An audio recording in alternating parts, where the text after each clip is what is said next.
अस्सलाम वालेकुम, I am Syed हयात रज़ा। आज मेरी माइक्रोसॉफ्ट वर्ड 2013 की 15 वीडियो है जिसमें मैं आपको 2D और 3D पिक्चर से अगर आप कोई बैकग्राउंड वगैरह को रिमूव करना चाहते हैं तो 2013 में एक न्यू कमांड दी है, इसी के बारे में मैं आपको बताऊंगा। ये कमांड काफ़ी अच्छी है, मुझे बहुत पसंद आई है, इसीलिए मैंने कुछ स्पेशल पिक्चर्स उठाई हैं जिसके ऊपर मैं आपको इस कमांड का इस्तेमाल बताऊंगा। तो स्टार्ट करते हैं इस वीडियो को। यहाँ पे देखें, ये मैंने एक तस्वीर उठाई है 2D 3D। तो इस पर मैं क्लिक करता हूँ डबल, और जैसे ही डबल क्लिक किया मैंने यहाँ पे एक ऑप्शन आ जाएगा फॉर्मेट का, और इस ऑप्शन के बारे में मैंने आपको पहले भी बता दिया है किस तरीके से हम पिक्चर्स वगैरह को इंसर्ट करते हैं। ये मैं पहले ही आपको बता चुका हूँ अपनी पुरानी वीडियोस में, तो आप लोग उस वीडियोस को देख लीजिएगा। इसमें जो मैं कमांड्स पढ़ाऊंगा वो सिर्फ आज न्यू कमांड बताऊंगा जो रिमूव बैकग्राउंड की है। तो मुझे इस पर क्लिक करना है, और यहाँ पे देखिए लिखा हुआ है रिमूव बैकग्राउंड, इस पर मैं क्लिक करता हूँ। और जैसे ही मैं क्लिक करूंगा तो यहाँ पे देखिए सिलेक्शन बार आ जाएगा। मुझे यहाँ से सिलेक्शन करनी है कि मुझे कितनी इमेज चाहिए। ओके, उसके बाद ये इसके तमाम ऑप्शंस हैं, लेकिन जो फाइनली ऑप्शन है ना कीप चेंजेस, मुझे सिर्फ इस पे क्लिक करना है। तो ये देखिए कितना जबरदस्त काम हो चुका है। ये देखिए पूरे पे बैकग्राउंड लगा हुआ था और अब हमारी सिर्फ इमेज रह गई है। तो बेसिकली इस कमांड का मेन जो पर्पस है ना वो यही पर्पस है।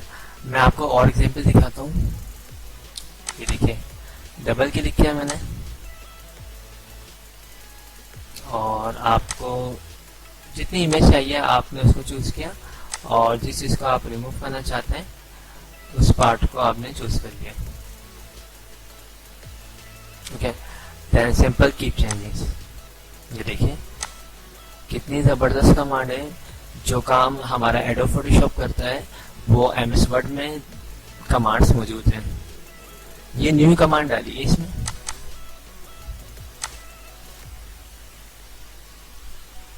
मैं एक और एग्जांपल आपको दिखाता हूँ।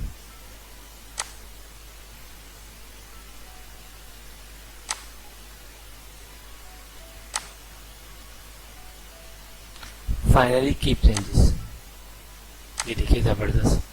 तो यानी आप अगर किसी भी इमेजेस से, स्पेशली 2D 3D इमेजेस की बात कर रहा हूँ, उससे अगर आप बैकग्राउंड्स वगैरह को रिमूव करना चाहते हैं तो इस कमांड को यूज कर सकते हैं। इसके अलावा कुछ और मैं ऑप्शन है वो भी आपको क्लियर कर दूं। इसमें देखिए यहाँ पे ऑप्शन है एक कंप्रेस पिक्चर्स। तो अगर आप अपनी इस फाइल को किसी को ईमेल वगैरह करना चाहते हैं तो आपकी इस डॉक्यूमेंट फाइल का थोड़ा सा साइज जो है वो ज़्यादा हो जाएगा। और अगर आप चाहते हैं कि किसी को ईमेल करें तो साइज कम करें अपनी फाइल का, स्पेशली जिन फाइलों में पिक्चर्स वगैरह होती हैं उस फाइल्स की जो एमबी साइज होता है वो ज़्यादा हो जाता है। तो आप क्या कर सकते हैं, कंप्रेस कर सकते हैं यहाँ से पिक्चर्स को। यहाँ पे देखिए लिखा हुआ है ईमेल, तो आप यहाँ से 96 यहाँ से साइज को कम कर सकते हैं।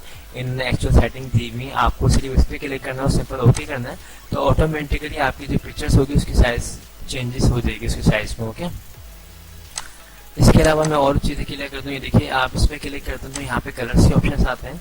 आपने अगर बैकग्राउंड्स वगैरह हटा दिया है और ये देखिए कलर्स वगैरह करना, आपको एक कलर पिक्चर से एक आपने बिल्कुल ग्रे स्केल में पिक्चर्स दी हुई, ब्लैक एंड वाइट दी हुई है, या फिर आप कोई दूसरा कलर करना चाहते हैं तो वो आप यहाँ से चूज कर सकते हैं।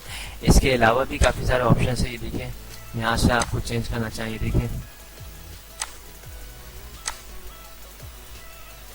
मतलब बहुत सारे ऑप्शन है। ये तमाम मैं आपको अपनी पुरानी वीडियोस में बता भी चुका हूँ। इसमें कुछ बस ये देखिए।